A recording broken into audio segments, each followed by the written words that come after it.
if she wasn't sure when I asked her, she always came back to me, and she always remembered to keep in contact with me. And that really, to me, is very important, because I have customer service from other people that just wasn't up to scratch, and I'm not going to spend money when I can spend it somewhere else. I always open with the close, so I always say that tonight we're going to tell you how you can make money or save money buying pure, safe and beneficial products. And that way the guests know what to expect if they've not heard of our one. Continuously pass around products and set back so that they hold on to it. Point out key features and benefits of the products whilst they're holding them. I think it's really important to let them have a go with the products. So especially like the makeup brushes, whenever we do the workshops, we always do the host's makeup and let the guests have a go with the makeup brushes, because they get to feel the products and they get to feel the brushes on them. It's really good to give tips as well, like mixing highlighting with foundation. It's more like a workshop where they learn. I'm digressing, so where they learn about the products. You need to keep it simple and fun. Ask them questions about what products they currently use so that you can do a comparison. Link sell products, so primer with foundation, then the brushes, obviously the skincare goes well with the makeup. The workshop guide that I follow, and that a lot of our team follow, is Claire Fishenden and Stuart Armfield's workshop guide, which you can get on YouTube, which is really, really good. So basically set up a table with mirrors, clipboards and a pen, and on the clipboards we've got the client card, the wish list and the order form. We've then got the RE9 range, Calm range, Sea Salt Scrub, FC5 hand cream, the new Cell Scrub, Easy on the Eye, makeup remover, primer, Genius pads, renewing jelly and the makeup set. We ask people to fill in the client form and use the wish list, because we cover so many products. It's really important to encourage them to do this, so that when people safely ordered, we can work out the best discount for them. Set up a display so that people can see what range of products we have to offer. Welcome guests and invite them to the suite to have the hand treatment and start the facial. And this way you can really get to know your guests. Use the eye makeup remover and cleanser and then the new Cell Scrub. Talk to guests and find out about them. And then invite them to the table to finish the facial using the toner and the hand cream. And then starting the presentation, so you go over your why, the heritage, the product ranges, and why network marketing works, and also the simplicity of R1 and the business opportunity. Again, passing around products so that there's continual contact with the products, and encouraging them to add them to the wish list. Then moving on to the primer, the body gelée, and the Genius pads. Keep referring to the catalogue as well, so that you can point out the product information. And I always have laminated sheets that I pass to them so that they can read as well. Continue the facial with your serum, eye cream and moisturiser. And then ask them if their skin feels amazing. You can use phrases like, by now your skin feels amazing. It's all about the language that you use, really positive language. Then you continue with your makeup, so your primer, CC cream or foundation, bronzer, highlighter, blush, eyebrows and mascara, pointing out tips along the way. You could do the host and then let the guests copy. So finally, I hand out the catalogues and do the closing. I don't know if anybody else knows about this document, but there's a really good document that we're going to post a link to. It's called the trifecta, and it's how to close. So thank everybody for coming, and ask if anybody needs to get off early, because if they do, then you need to put their order through first. Go through the client, the third client, host a party, or becoming a consultant. Share the benefits of all four. And then go around to guests and personally help them with their orders, and how you're going to explain how to get the best deal.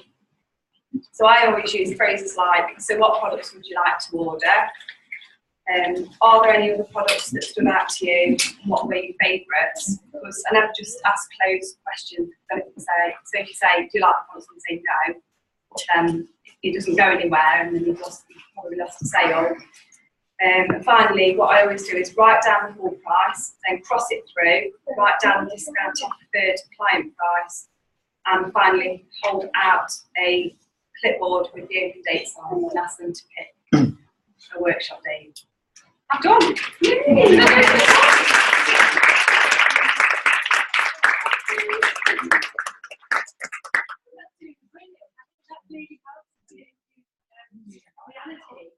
How these workshops work and how I think to actually be prepared to host it online. I've actually done things before where I yeah, okay, fine. So I've actually got an water. Because I'm not really funny. I know I've learned a lot from that. It's Claire Fisher. It's only about 9 months.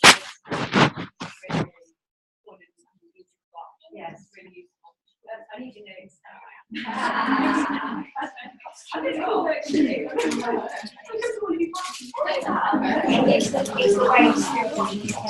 Oh yeah. Oh yeah. Okay, I would now like to introduce Luke. Hey. Oh no.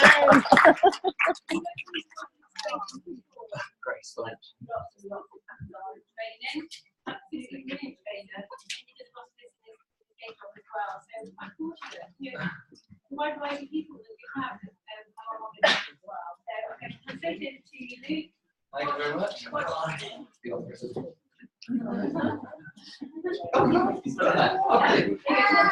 Okay, yeah, that's great. Yes, so well, that's fun. Yeah. So hi guys, you alright? So hello everyone, I'm Luke William, and I'm an independent consultant with our as we all are. Bit further, sorry. Okay, and district management qualifications, so I was one of the lucky ones that got into it. So well done to everyone else who managed to do it as well. So, right, so I might stumble on this training because I kind of put it together in the last week. Certainly stumble, you know, we all stumble, we're all human at the end of the day. But it's actually about getting up and getting involved. Right, so yeah, so that's the first page. Right, so what we're going to learn today, is all about your activities or business. So what's really, really important for us all is to focus on the activity that we do in our business, because you might have been in a situation before as a consultant where you say, do you know what, my business just isn't growing this month. And you might think, you know, what is it that I'm doing? You know, have I done, you know, you just can't figure it out. Sometimes we tend to think, oh, you know, I'm doing lots and lots and lots. But when you actually write it down, you sometimes realize, well, actually, I'm not doing as much as I could be doing. So the idea of the activity tracker, and specifically the 10 out of 10 technique, is about helping you as consultants and also your, you know, your sponsored consultants as well, with understanding where in their business, you know, what maybe they could do to improve their business, not necessarily what's going wrong, but how they can improve their businesses and increase their activity. So what is 10 out of 10? So 10 out of 10 is a simple way of tracking the activity of you and your consultants and identify if enough effort to grow a business is being sustained. So the idea is you almost give yourself a point system. So what you can do is if you've got a consultant that says, you know what, I'm just really not growing my business, I really don't know what's going on. As their sponsor, you can sit down with them and you can say, right, let's talk about what actually activity you did last week. So, you know, on Monday, what did you do towards your business on Monday? On Tuesday, what did you do towards your business?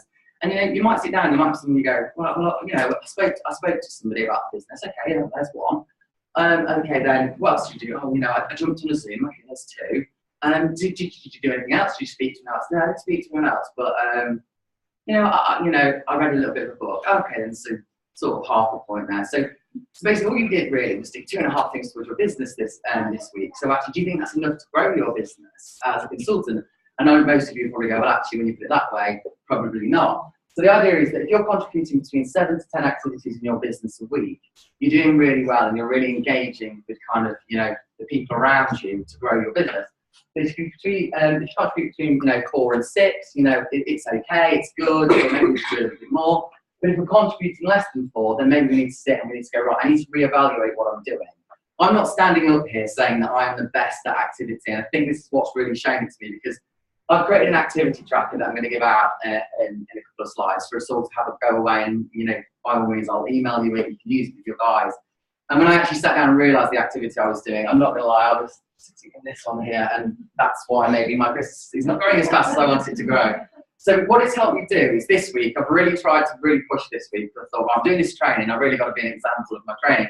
So this week, at the end of last week, I actually planned all the training that I was going to do this week. So I put all the stuff I was going to do. So I put like, I'm going to speak to this person, speak to this person, speak to this person, and then I'm going to read this book, and then attend region, I'm going to go on training, etc. So I really found it quite helpful, and I've made sure I stuck to it. So what is key in our businesses? So I'm just going to hand these out for me, if that's all right, is what I taught. So I'll do that. Yeah. So I might have enough, guys. I don't know, but so what this is, what I'm giving out there is a little handout with a set of questions that I want you kind of all just to look and ask yourself this. Now, it's only going to work if you're really, really honest with yourself, because there's no good as lying to ourselves and saying, "Oh yes, I'm consistent and I am, you know, I'm doing everything I can towards my business." Because I think we have to be very self-aware of what we are doing. Thank you. So, right, so I want you to just all do it now. So just circle the yes or no. I'm not going to embarrass anyone or ask anyone to stand up and say, "Oh, I only got one," or anything. So I want you to ask yourself, am I consistent? You know, am I doing things regularly every week? Am I sticking to a pattern? You know, am I attending my Zooms every week? Am I doing this? You know, be honest with yourself, guys. Do I always stick to my planned activity? Right, you've got a Zoom in. You know, sorry, you've got to blaze in. Does anyone turn up? No. Did I still invest and use that time to grow my Arbonne business? Do I speak positively about Arbonne all the time? This is really, really important because, you know, when you're speaking to customers and people who want to start a business, you have to be positive because people are bought in to you as a person and you as a character. If you're negative, if you're not really showing any enthusiasm, then how can you expect someone else to show that? Are you the best example of a consultant that you can be within your businesses? Do you attend all the training and the calls? Are you getting the proper knowledge that you need from the people to your side, the people in your teams? Do you actively meet new people all the time? So are you joining hobbies? Are you, going out and speaking to people that you don't normally speak to? Or, if you work in an office, maybe go and speak to someone in a different office. Open a relationship with them. You don't have to go straight in for the kill with Arbonne, but at least by opening a conversation, you brought them into your network and your life. Do I recover from setbacks in a positive and driven manner? So this is the one we'll all be very familiar with this. Is, you might get a knockback. Am I actually picking myself up and saying, so what? I'm going to do more and more and more this next week, this next month to achieve my goals. Do I read at least once a week? Are we reading, 10, 20 pages of a book once a week? Are we doing that? And then, do I write people off? So this is all about, I hear this from a lot of people, they won't be interested. Oh, they won't like it. Oh, I don't think they've got the right personality. Why are we doing that? We shouldn't do that. So hopefully we've all just kind of circled. Can I just ask, has anyone got like 8 or 9 where they, where they've said yes? I guess. So you've got a lot of positives because, yeah. So, yeah. I read every day. Not myself. You read it brilliant. Yeah. Yeah, okay. Great. Yeah, so like I said, this isn't about me giving this out and saying, let's embarrass the people that say, no, I'm not consistent, no, I don't stick to 550. But in your head now, you can look at this and go, right, these are some areas that I can work on. I can work on my consistency, I can work on my planned activity, etc. So again, this was just a small exercise for us just all get thinking about these things and self-evaluating ourselves. So the objective of the activity planner is to monitor and track the activity of you or your consultant. It's to help support where to guide and where to improve the activity of you and your consultant. To help support where to guide and improve the activity you or a consultant contribute towards yours or their businesses. When should you use this tracker, which I'm going to give out in a minute? You should use it when a consultant is struggling to grow their businesses. So if you've got a consultant that's like, they're not really growing, you need to sit down with them. It's great to have a conversation with them over the phone, but as leaders, you're only going to lead someone by actually getting stuck in that. Have you ever heard of the 80-20 technique? So when you're talking and listening to your consultants, it's about 80% listening and 20% you talking. You've got to listen to your consultants to understand what their strengths are, what their weaknesses are, what opportunities has this person got, and what threats that they face. So I'm not sure if that's one people have heard of. It's called a SWOT analysis. So if you want to go and search and Google it, the SWOT analysis is really, really good for helping your consultants in identifying strengths and weaknesses. And also, it's really good for goal setting and activity planning. So like I said, I used this to work out that I wasn't doing enough activity. So then I've used another page to say, well, what am I going to do next week? So the idea of that is so that I kind of know where I am and what I've got to do. So activity balance. So all of this is only going to work if you've got balance, basically, in your lives, because we can all read 10 books a week, but if we're not speaking to anyone, then we're not going to grow our businesses. So it's all about saying, right, how can I have balance? Let's talk to people, let's read books, let's attend Zooms, let's do trainings, let's get up and be out of our comfort zones, like me, and be very erratic and jump around and do that. Yeah. So do things to, to get yourself out there and to kind of get balance. So are you talking, introducing people to business as much as you're reading a book, buying the products, plugging into Zooms, or attending training? Training and reading a book will grow your knowledge, but it's not your business. The key is to have balance of activity every single week. So what I've tried to do with the activity tracker is break it down into 3 categories. Now this is just a start. I'm going to develop this and it's going to get better. So I'm present on social media. Do I have a Facebook page? Do I have a Twitter account? There's this amazing app, I'm not sure if you use Twitter to promote your businesses and stuff. It's called Buzzer, so if anyone wants to write that down. And what you can actually do is you can schedule your tweets in your Facebook post. So if you're a very busy person at work, on a Sunday you can invest an hour, and what you can do is set up all your tweets for the whole week. And you can set the time and date, and this app will just release your tweets. So that's what I do. So in the day when I'm at work, my Twitter releases stuff that I've pre-planned, and that app's called Buzzer. It's free, it's easy to use. So, be present every day on your Facebook and Twitter, face to face. So for this category, face to face. Am I having one-to-ones? Are we doing places? Are we doing parties? Are we doing product evenings? Are we signing up ICs and PCs? Make sure you've got a balance of face-to-face communication with people to join your business. And finally, it's training. Weekly Zooms, on university, reading a book, and these regions and these leaderships. That's the kind of starting point I've got for my balance. So what I'm trying to do is create a balanced activity each week in each area. So I've got another handout for you all. So lucky. I'm not sure. Yeah, so just yeah, sure. I don't. So I've got an activity. So I've developed this activity tracker. It's quite basic, guys, and it should. It's just to help write it down in pencil for you to actually write down and say, what activity did I do this week? So with the last 5 minutes, I would like us all just to have a go at just saying, right, I want you to fill in, look at the categories in there, and we can write what you think you've done this week. So we can just all look at our own performance this week and what we've contributed towards our business. So that'd be really great. Talk to people next to you, we don't have to be silent, But it would just be good for us all to write down what we've done this week.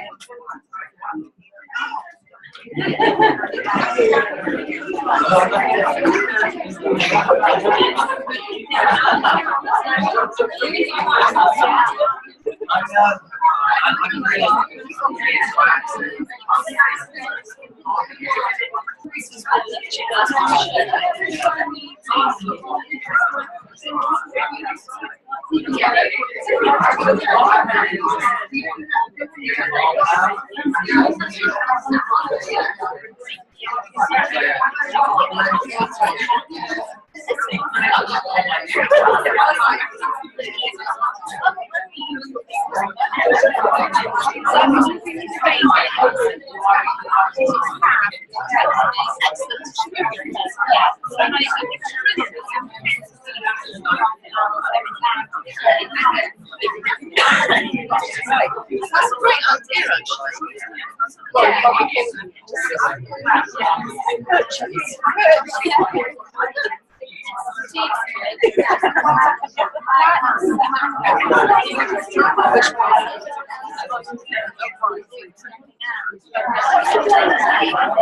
Guys, as opposed to like us ticking the boxes, what I was doing is I was really like on one-to-one bits, spoke to a friend to actually put what activity it was, so in case we get confused that it's a tick. So actually write who you spoke to, and you can look back and see this week like what you actually was doing towards your business. I made it more quiet now. You can talk again.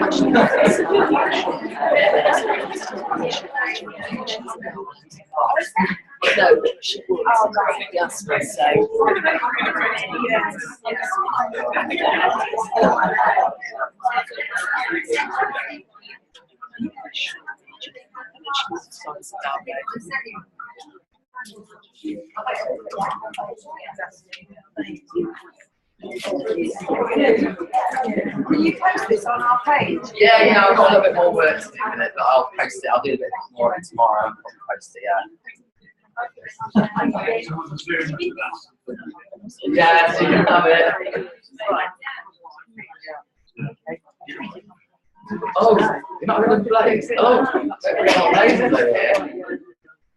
Yes, you can say what one of them is. Yeah, this is like community aid, and it says where you get more of this on the painting sense, where it's more professional rather than sort of a big application. So probably invite friends and sit around your thing, and when you get to know and you present the business in that manner, and it's very casual, they then feel really, really relaxed to ask you questions.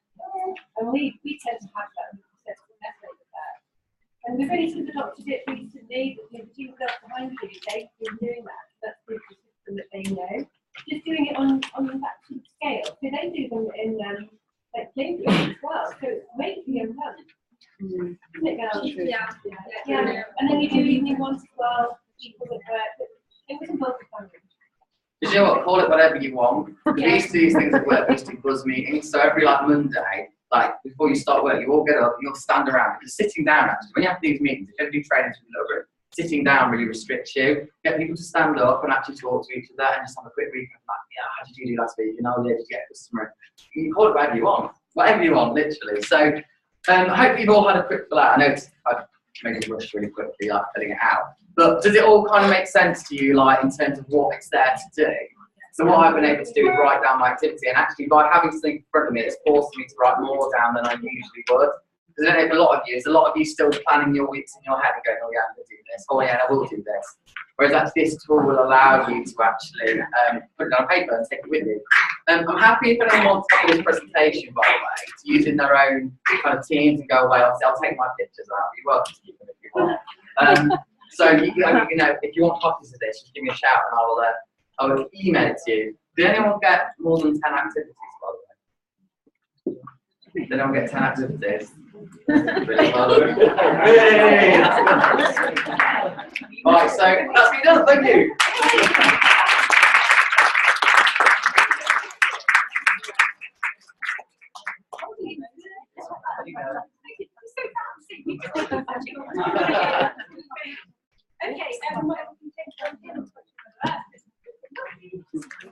Now we're changing it. For the panel, we don't like to do it as a panel. I think you've probably been to the before where we have to do it. However, we're just switching things around a bit. So I'd like to invite Daniela. Well,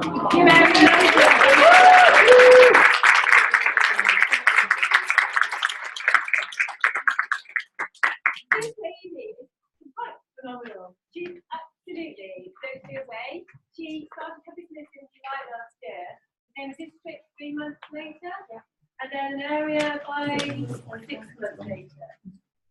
She has 2 young children. Anyway, I'm not going to say any more, but I absolutely love this girl. I've learned so much from her. Okay,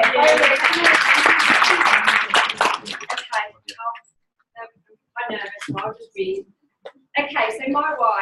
Let me take you back a little to paint a picture of how Arbon found me. So I arrived wading into this world, one of the ugliest babies I've ever seen in my life. As a 16-year-old mother, I don't blame her one bit that she wasn't prepared for how her life was about to change. We grew up on a council estate in a rundown council house riddled with mould and no environment I would ever want to go back to. My mum had another baby soon after me, so 2 young children under 2 was I'm sure hard work. But she managed to juggle bar work and got through it. My dad was in prison most of my upbringing, and if he was out of prison spells, he was in the pub constantly. We only saw him occasionally, but we would be taken to the pub with him and had to sit quietly until it was time to go back home. I was brought up with what a lot of people I've met along the way have experienced, the constant being put down. I was very much brought up to believe that I wouldn't amount to much in life. This led on through my school life. I was reminded often by hearing teachers over-talk about me that I wasn't the brightest of girls, I wasn't the most confident of people, and there was conversations I overheard many times that I would end up just another statistic teen pregnancy, living on benefits, which is rife in our local town.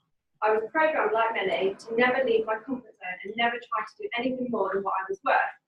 So this was what was embedded in me. At 16, I decided I'd had enough. I was sick of being reminded constantly of how little I was worth and that my opinion wasn't appreciated in any way, shape or form. I packed up my belongings and I moved out. I did, however, continue my GCSEs and A-levels and I got A stars and A's. While studying my A-levels to pay my house bills, I worked as hard as I could in the bar in the evenings and as a cleaner in the daytime where possible, and I found myself working as a care assistant. I was desperate to prove that I could one day be somebody. While I loved my job as a care assistant, I found that I was becoming too attached to the people I cared for, and as they passed on, I couldn't deal with the loss. I had to make the decision to leave a job that I really loved. I found myself next working at opticians, and wow, I found my feet well and truly here, and I was learning, I was growing, there was potential to improve my own skills and grow in the company. I made friends for the first time, I had a social life, and I loved it. A couple of years into my optician's career, something happened that changed the entire course of my life, and I was badly physically attacked by someone I considered a friend. And then it began a whirlwind of investigations, thieves, the hearsay, and I absolutely crumbled into a shell of myself. This led me into having a nervous breakdown. I felt like all of my life had been made to feel like I should never ever get too big for my boots, and here I was getting too big for my boots, living on my own, paying my own bills, growing into a career I loved, and I was knocked back down to the ground again, where I belong. It took me a long, lengthy process to grow from this incident in my life. It sparked depression, anxiety, paranoia, and I felt very much like I needed to keep a lid on my life and never try to become someone more than what I was meant to be. Keep my head down, go to work, pay my bills, and go home, and that was my life. It took me around 2 years of living like this in a complete shell of my former self before I began to find some confidence to venture out and about again. And I'm thankful I did because I found my husband. A guy I'd known from school, bumped into him, got chatting, exchanged numbers, and plucked up the courage to let him take me out for a date. Life began to pick up again, and this man started to make me feel once again that maybe, just maybe, I did deserve a little bit more in life. We had a great relationship and things were fun. I started to experience life again, and I made the most amazing memories with him. But we were hit with a bombshell one day when I had taken him to another trip to the doctors, complaining that something wasn't right and told I was pregnant. I wasn't sure how this could be, as I had a contraceptive implant. The news after that shook my entire world. They had discovered a problem with the 2009 batch that had failed hundreds of women in the UK. One was in me. Furthermore to that, it was still inside me with a new growing life. I was immediately taken to have it out and to go home and come to terms with being a mum completely before I was ready. My partner Ian finally found some courage to tell his parents he would be a parent at only 23, and we weren't even living together at this point. Life all of a sudden got very real. So we grew up fast, we moved into a beautiful home together, and we prepared to be parents. I went to work at the optician's one day and I found myself in chronic agony. I phoned my midwife who said get to the hospital. Ian came with me in panic, and after we were examined, we were told we'd lost the baby and we'd so proudly managed to get our heads around this problem. Saying we were devastated does not even come close, it broke our world. And as you can imagine, here I was once again being put down in my face, trying to get too big for my boots. Thought I'd be a good mum. There was a greater force out there really ensuring that I would never amount to anything. As I broke down and spent a good amount of this time just in bed crying constantly and not sure where I had a purpose in life, why I was even here, life became unbearable. I found myself further and further into depression. While I was feeling sorry for myself, time passed and I had to return to the hospital again a few months later with abdominal pain. Upon investigation, I was told the baby we'd lost was a twin and there was another healthy little baby growing inside of me. Shocked, stunned, absolutely flabbergasted. How on earth was I going to be a mum? I was suffering a breakdown again. I couldn't do this. I spent the remainder of my pregnancy in denial, suffering with sickness, depression, resenting myself for even being alive, and now with bringing someone else into this world. I trapped myself in a house, too afraid to go anywhere. I had no clue how I was going to ensure this baby had anything because I had absolutely nothing to give it. Nothing, and I was reminded of this all through my life. Towards the end of my pregnancy, I was told what I felt was even more devastating news. Not only could I give this child nothing, I couldn't even give her a natural birth. I had to be booked in for a cesarean section because I couldn't even manage to make sure she was the right way to be delivered. Being in the breech position meant no other option but to be booked in for a section. So I miserably went in on the day they'd given me. I didn't feel overwhelmed. I didn't feel that insane love a mother feels for her bum. I just felt sorry for this child who would come into this world and be given nothing. On Friday, August the 6th, at 10:06 a.m, everything changed. I can't put into words, but I was given this incredibly precious, wonderful little baby, and I felt the most intense, enormous love I'd ever felt in my entire life. I was a mummy, and it didn't matter what I had, it was all about what I could give her from now on.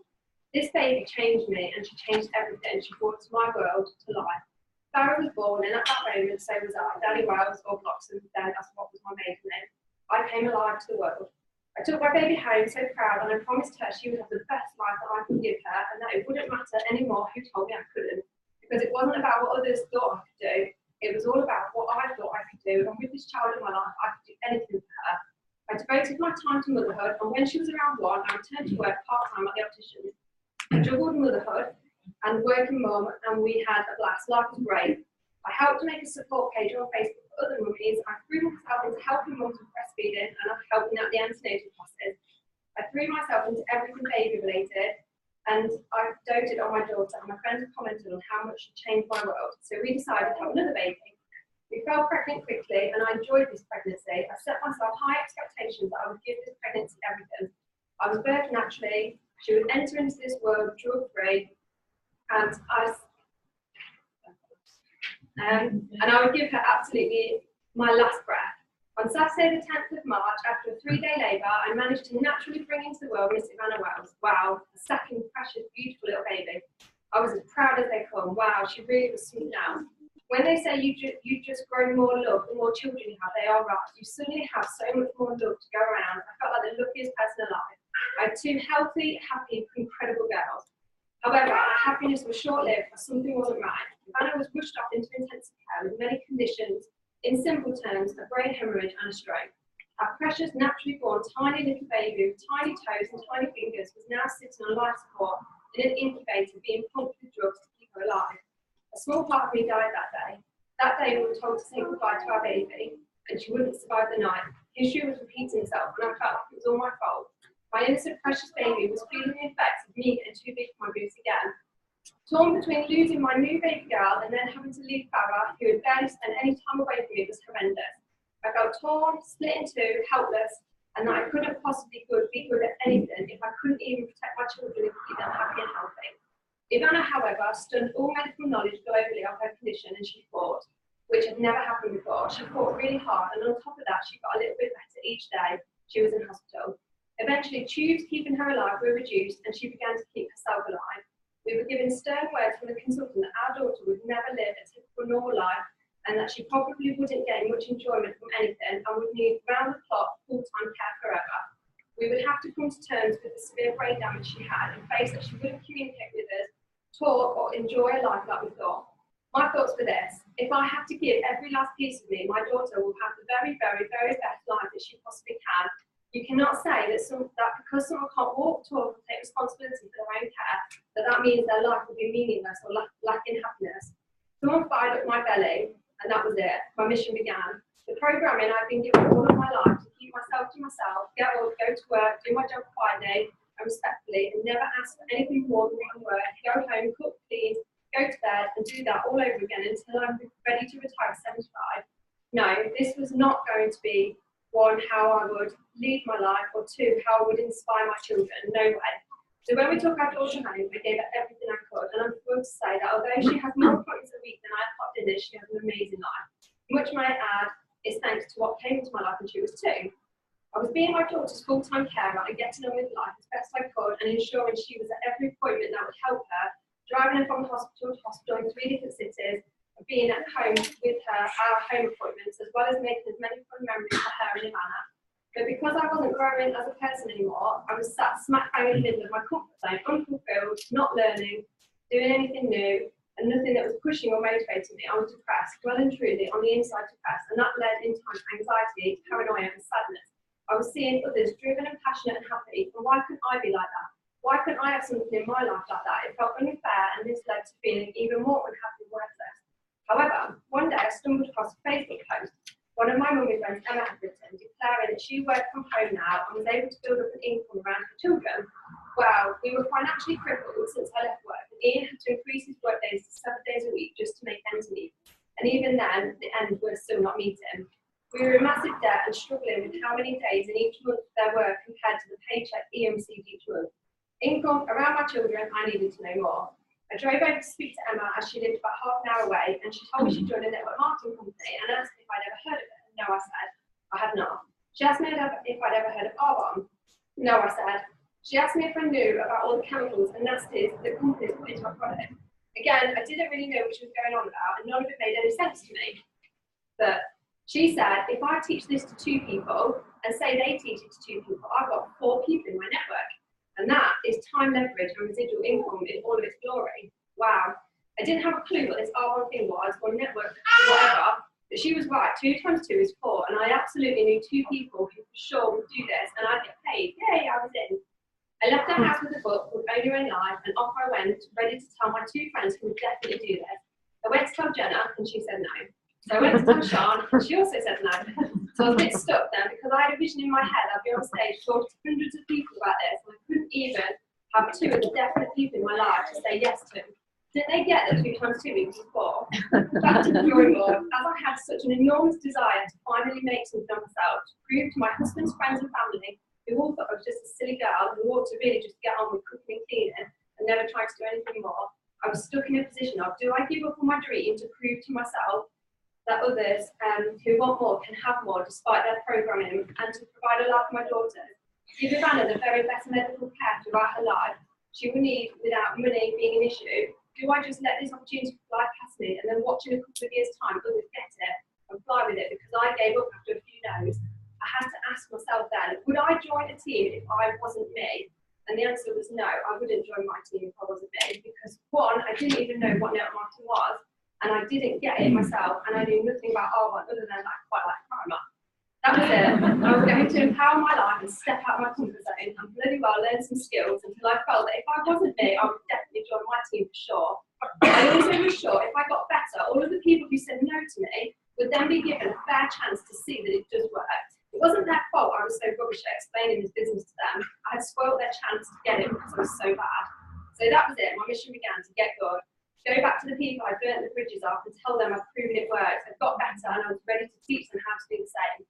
I followed my upline around like crazy. I listened to everything. Audios became daily habits in the background, car, in the bath, while cleaning, while cooking, while falling asleep. I swapped my books for personal development ones. I knew I was going all guns blazing, and I told others, look, you don't have to put in as much effort as me, but I need to do this fast because I have to prove to people this does work. And I need to ensure I have a solid business in case I'm rushed into hospital with Ivana. I need to make sure my team know what to do without me. I was present at everything, absolutely everything. Every place me and Ivana went along to the evenings, I put my girls to bed and I'd leave them with Daddy so I could be there. I was soaking up the information left, right and centre. I watched the YouTube recordings, Zoom recordings, listened to SoundCloud recordings. I soaked up what on earth this network marketing thing was, lol, and I got it, which meant once I got it, I could teach it to others. I got why R1. I was seeing myself by using the product myself, why people chose R1 over anything else in the entire world. I got it. I got it even more when it cured my children's eczema. I got why this industry is so powerful, the session proof, where it's going, I just got it. I learned so much that I honestly, hand on heart, felt comfortable enough to say, if I wasn't me, I would join my team for sure. That was enough for me. Then as if by magic, I attracted people into my business. All of those no's came back to yeses. People who had previously dismissed me, ignored me, and even some who were really rude and nasty about me on Facebook, claiming Danny Wells thinks she's the next big-time self-made millionaire entrepreneur, as if someone from our little town would never do anything like that.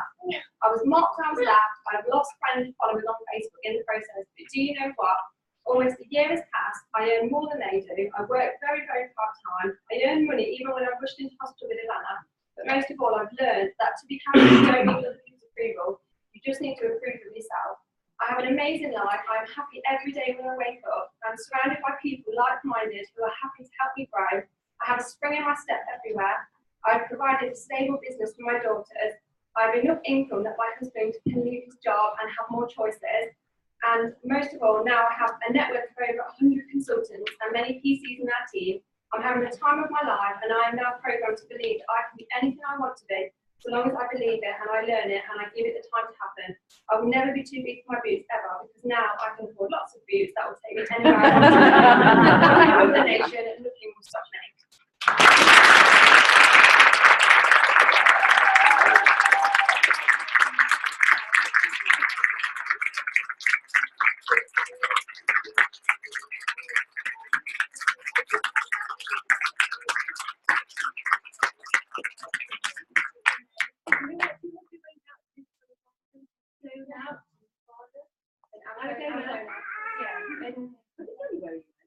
Yes, she was supposed to be here.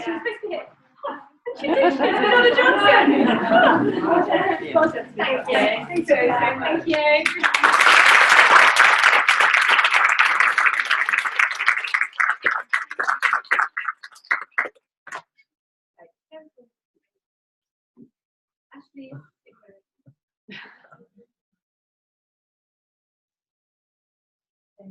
Now we're just going to switch things around a little bit over that. So just put that there.